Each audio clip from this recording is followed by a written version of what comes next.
झारखंड में वैश्य समाज की आबादी 40% है और बीजेपी के द्वारा लगातार वैश्य समाज को खुश रखने के लिए भागीदारी के तौर पर लोकसभा में भी उनको कई प्रत्याशियों को उतारा गया था और वह जीत दर्ज करने में सफल भी हुए थे। इसी को देखते हुए आज वैश्य समाज के द्वारा होटल लैंडमार्क में एक प्रेस वार्ता का आयोजन किया गया, जिसमें कहा गया कि भाजपा के लोग हमें 40% की भागीदारी लोकसभा में भी दिए थे और राज्यसभा में भी हमारे 2 सांसद हैं। इसी के तर्ज पर रखते हुए विधानसभा में भी हमें 40% भागीदारी वैश्यों को दिया जाना चाहिए, ताकि हम ज़्यादा से ज़्यादा सीटों पर बीजेपी को जिता सके और हम विधानसभा में वैश्य समाज का प्रतिनिधित्व दे सके। मौके पर क्या कुछ कहा गया, आइए आपको सुनाते हैं। आज वैश्य महापरिवार झारखंड द्वारा प्रेस वार्ता का आयोजन किया गया है।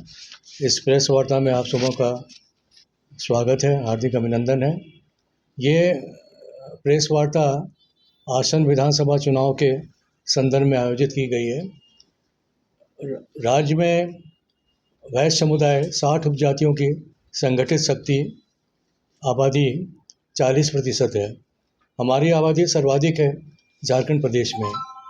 हमने भाजपा एवं अन्य पार्टियों से मांग की है कि हमारे आबादी के अनुपात में जो पार्टी हमें अधिक से अधिक सीट देगी उस पार्टी का हम लोग समर्थन करेंगे।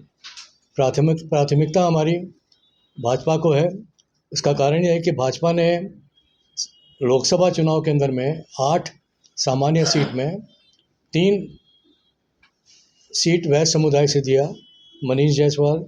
श्री मनीष जायसवाल, श्री ढुल्लू महतो, श्री संजय सेठ, यानी कि हमको 40% प्रतिनिधित्व दिया लोकसभा चुनाव में। और राज्यसभा में भी आदित्य साहू और प्रदीप वर्मा, ये 2 राज्यसभा से 2 सांसद हमको दिए। आज हमारे पास में झारखंड से 5 सांसद हमारे वैश्य समुदाय से हैं। तो लगभग 40% वैश्य महापरिवार को भाजपा ने प्रतिनिधित्व दिया। तो हमने भाजपा से मांग रखी कि आपने 40% हमको मान सम्मान दिया, हमें प्रोत्साहित किया। तो इसी आधार पर हमारी आबादी जो है, हमारा जो 40% आबादी है, हमारी आबादी राज्य के 81 विधानसभा क्षेत्र में प्रभावशाली है और हमारा निर्णायक वोट है। इस आधार पर हम भाजपा को पूर्ण बहुमत से आने के लिए अधिक से अधिक वैश्य समुदाय को सीट देना चाहिए। हमने उनको 22 विधानसभा सीट के लिए अपना उम्मीदवार मांगा, जो कि हटिया है, रांची है, हजारीबाग है, डाल्टनगंज है, गढ़वा है, मांडू है, पुरियाहाट है, बोकारो है, गोड्डा है, बरही है, बेरमो है, विश्रामपुर है, गिरिडीह है, डुमरी है, जरमुंडी है, जामताड़ा है, झरिया है, बागमारा, जमशेदपुर पूर्वी, महागामा, बड़कागांव। 22 सीट का हमने भाजपा से मांग रखी है। और हमने जो भाजपा के जो वरिष्ठ हमारे समुदाय के जो नेता हैं, समर्पित नेता हैं, उन्हीं नेताओं का हमने अनुशंसा की है, जो कि विनिंग कैंडिडेट हैं। और हमें पूरा भरोसा है कि ये जो 22 में हमने मांग रखी है, 22 सीटों में मांग रखी है, भाजपा यदि उम्मीदवार बनाती है तो निश्चित रूप से ये 22 सीट में हम जीत हासिल करेंगे। और इसका प्रभाव 81 का 81 विधानसभा चुनाव में पड़ेगा और भाजपा बहुमत से सरकार बना पाएगी।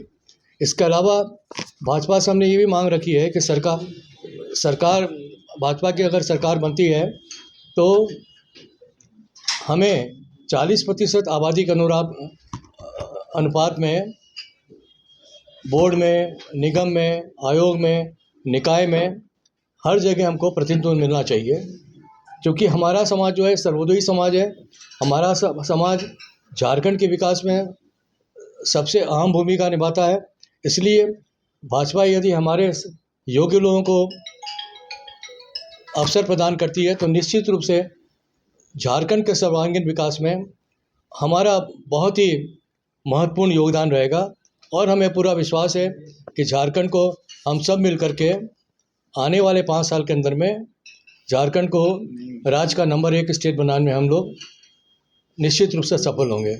और अभी इस आसन चुनाव में मुझे पूरा विश्वास है कि भाजपा हमारी मांग पर गंभीरता से विचार कर रही है और हमें पूरा विश्वास है कि अधिक से अधिक पिछले चुनाव में जो 2019 में जितने भाजपा में हमारे वैश्य समुदाय से उम्मीदवार थे भाजपा में, निश्चित उससे दुगना सीट तो हमें अवसर मिलेगा।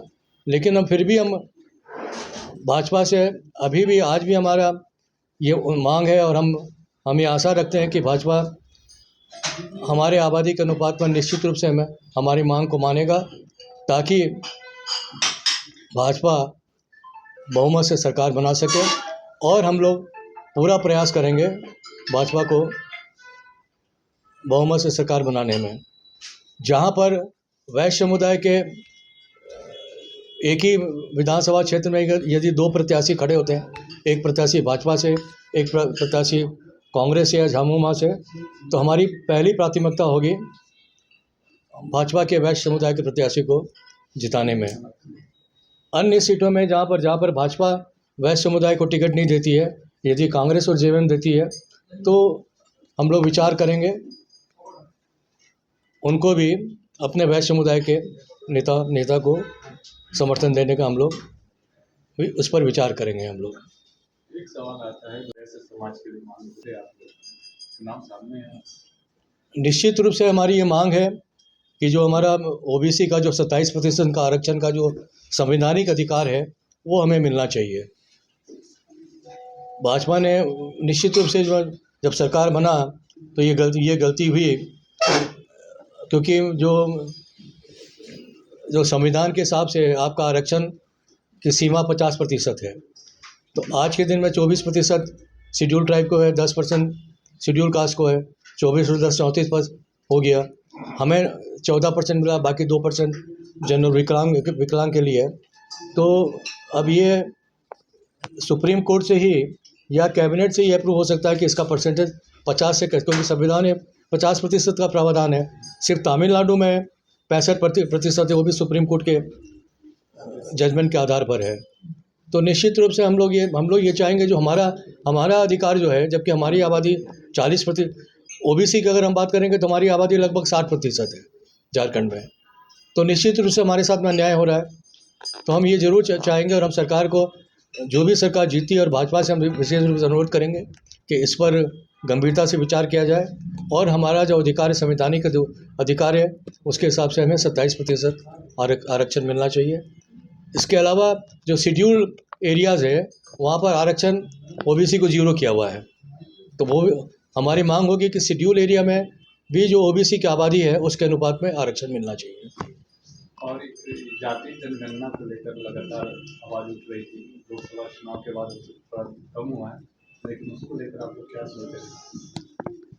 जातीय गणना का तो ये डिवाइड एंड रूल का जो अंग्रेज़ों की जो रणनीति थी, उसी हिसाब से कांग्रेस ने इस मुद्दा को उठाया है। और हमें नहीं लगता कि ये सिर्फ एक पॉलिटिकल मुद्दा है, इससे कोई हमको एडवांटेज मिलने वाला है।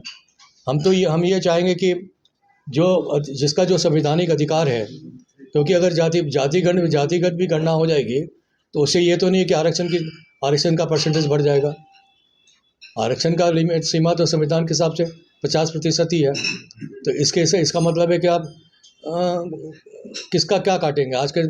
आज के संदर्भ में, आज के परिप्रेक्ष्य के अंदर में जिसको जो आरक्षण मिल रहा है उसको काटना, फिर वो समाज विरोध करेगा। तो जो संविधान के हिसाब से जो प्रावधान है उसके हिसाब से आरक्षण की व्यवस्था होनी चाहिए। इस पर ये मांग है और हमारा विचार इसमें है। हम नहीं चाहते हैं कि हिंदू समाज जो है डिवाइड हो।